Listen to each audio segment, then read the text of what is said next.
Birinci Dünya Müharibəsindən sonra Osmanlı dövləti Mudros müqaviləsi ilə ağır şəkildə təslim oldu. Limanlar, dəmir yolları, boğazlar işğalçıların nəzarətinə keçdi. Ardınca İngiltərə, Fransa, İtaliya və son olaraq Yunanistan Anadolunu bölməyə başladılar. 1919-cu ildə Yunanların İzmiri işğalı Türk xalqının qürurunu sındırdı və ölkə boyu müqavimət hərəkatı başladı.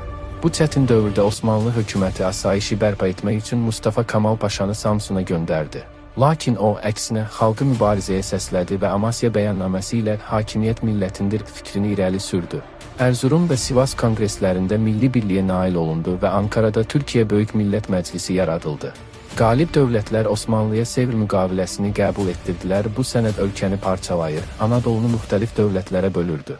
Lakin Türk milləti bu müqaviləni rədd etdi və Qurtuluş Savaşı başladı.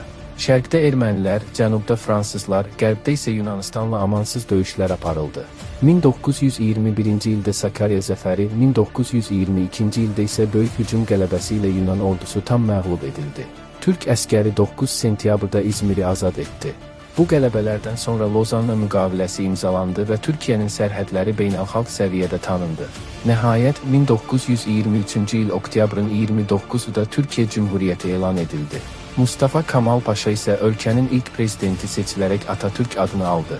O, yalnız bir dövləti xilas etmədi, müstəqil, çağdaş və güclü bir respublikanın əsasını qoydu. Səhifəyə takib olub abunə olun, daha maraqlı faktlarla gələk.